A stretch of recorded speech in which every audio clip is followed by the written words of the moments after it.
César Hildebrand, la tradición de robar. Lo pudo todo, superó barreras, prejuicios, desayunos de pan y té, las diversas tentaciones depresivas de la miseria, y un día inverosímil, ganado a punta de ruegos y empeño, se fue a Stanford a estudiar. Conoció a Eliane, una judía pelirroja y brillante, y también pudo con ella.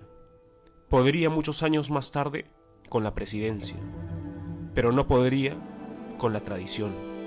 La tradición en el Perú, con raras excepciones, es que los mandatarios se aprovechen, calculen como zorros las presas de la obra pública, susceptibles de un mordisco, asalten diligencias, exijan diezmos, ocupen residencias inexplicables. La etapa colonial fue un periodo de aprendizaje, como nos lo recuerda Alfonso Quirós. Robaban el mercurio de la mina Santa Bárbara, en Huancavelica, contrabandeaban el presidente de la Audiencia de Quito. El limeño José de Araujo se vaciaba los presupuestos destinados originalmente a la construcción de los puertos del Callao, Valdivia, Concepción. Se robaba a los indios con el tributo racial que se les impuso y que los corregidores escondían en gran parte para su propio beneficio. Los juicios de residencia eran inútiles, ya que se hacían entre hermanitos del mismo círculo de patronazgo. El puesto de virrey podía comprarse. El conde Cañete compró el de mandamás del Perú por 250,000 pesos, pero se murió en el viaje a Lima. Los indultos se remataban y podían llegar a costar 4,000 pesos, con lo que puede hablarse de la conducta virreinal y casi hereditaria del doctor García. Robaban los veedores, los curas, los oidores, los recaudadores de impuestos, los aduaneros, los gobernadores, los curacas aliados de la administración, los mineros del azogue, y hasta por derecho de entierro se cobraba una yapa codiciosa. Robó el conde de Superunda, y grande ladrón y encubridor de aves rapaces fue Amat y Junyent, el de la Perricholi, y se robaban inmensas cantidades a la corona española ocultando la plata sin sellar, extrayéndola de la contabilidad oficial. Y la República, allí se robó desde el primer instante. Gran parte de lo expropiado a los españoles, siguiendo la política de Monteagudo, con la anuencia de José de San Martín, fue a parar a manos del militarismo que reclamaba compensación por sus sacrificios. Y no fue Thomas Cochrane, el inglés al servicio de Chile, el que se robó las reservas de la plata que San Martín tenía guardadas, tal como nos lo recuerda también Quirós. Vamos, no nos hagamos. La República empezó con la traición de Torretagle, el pase a filas realista del presidente Ribagüero y Sánchez Boquete, y la convicción, tanto de San Martín como de Bolívar, de que el Perú era una especie de lepra en América. José Faustino Sánchez Carrión, el llamado Solitario de Sayán, convertido en casi santo por la leyenda patriótica, se hizo de varias propiedades otorgadas por el propio Bolívar. Quirós relata otra escena del gobierno bolivariano, el teniente coronel Juan Pablo Santa Cruz robándose el ganado de varias haciendas bajo la mirada de su protector, el general bolivarista Antonio Gutiérrez de la Fuente, gran rapaz. Así empezamos. Ese fue el parto de la República, parto de heroísmos y avideces miserables, parto de Junín y Ayacucho y del 1,000,000 de pesos que el Congreso le otorgó al Libertador.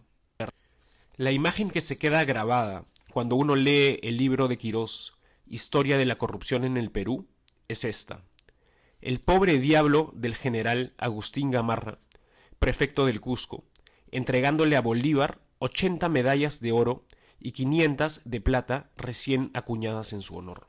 ¿Qué podíamos esperar después? Pues lo que se vino. Y lo que vino fue el primer militarismo, una especie de guerra civil de Lampa condecorada. Quirós cita a Belfort Wilson, cónsul británico en Lima. Los peruanos pueden verdaderamente ser considerados como los napolitanos y los mexicanos, los rusos de América. Era una comparación entre sociedades corruptas. Hasta la llamada presidenta, Francisca Zubiaga, esposa de Agustín Gamarra, peleó por los intereses del sector harinero que la auspiciaba. Hasta Ramón Castilla tuvo una actitud blanda con el contrabando licorero cuando fue subprefecto de Tarapacá en 1829. Quirós cita a Albert Jewett, representante diplomático de los Estados Unidos en Lima, calificando al gobierno de Castilla como corrupto, desleal e insolente, y cuyo gabinete estaba integrado por ladrones audaces y sin escrúpulos. Castilla, como se sabe, terminaría virtualmente eligiendo a su sucesor, José Rufino Echenique, la más alta expresión del descaro depredador. Y el guano fue la mierda que nos terminó de enmierdar. La primera concesión, hecha en el gobierno de Gamarra, en 1840, se vendió por apenas 18.500 libras esterlinas, para 9 años de explotación sin medida. Después llegaron las pujas por las coimas, los ancestros de Odebrecht y el Club de la Construcción. El que más pagó fue el inglés Anthony Gibbs. Este millonario isleño negoció con el corrupto Echenique la prórroga de su contrato, el que se firmó y se mantuvo en secreto ante la resignación de la prensa comprada o asustada y el silencio de la fantasmagórica ciudadanía. No hemos hablado de la consolidación de la deuda interna, pues hablemos. Esa deuda fue de 5 millones de pesos en 1851 y llegó a 24 millones al año siguiente. En ese saco generoso se metieron desde auténticos expropiados de la etapa de las guerras por la independencia hasta inventores de agravios inmobiliarios que solo debían jurar por Dios para que se les creyera, pasando por prestamistas de muy difícil probanza y militares que habían dado la vida por la causa.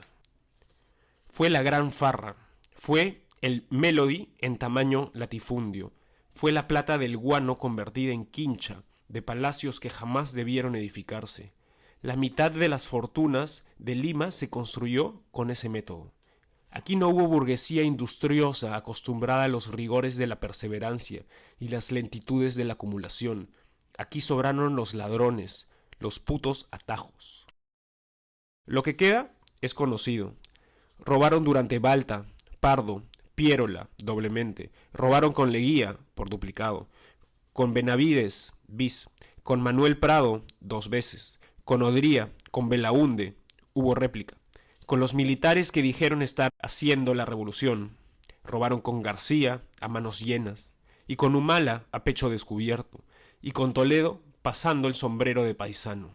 Robaron con Kuczynski, en inglés. Y con Fujimori, en castellano maltratado.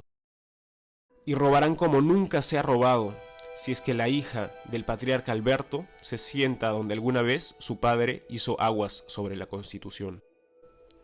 De modo que no nos hagamos las vírgenes del sol, los estupefactos de la República traicionada. Toledo nos representa, es la decepción que nos refleja, es el Perú como república fallida, es el Pachacútec de nuestra Disneylandia. César Hildebrand, La tradición de robar, 19 de julio del 2019. Si te gustó este video, suscríbete al canal para más contenido e información política. Gracias.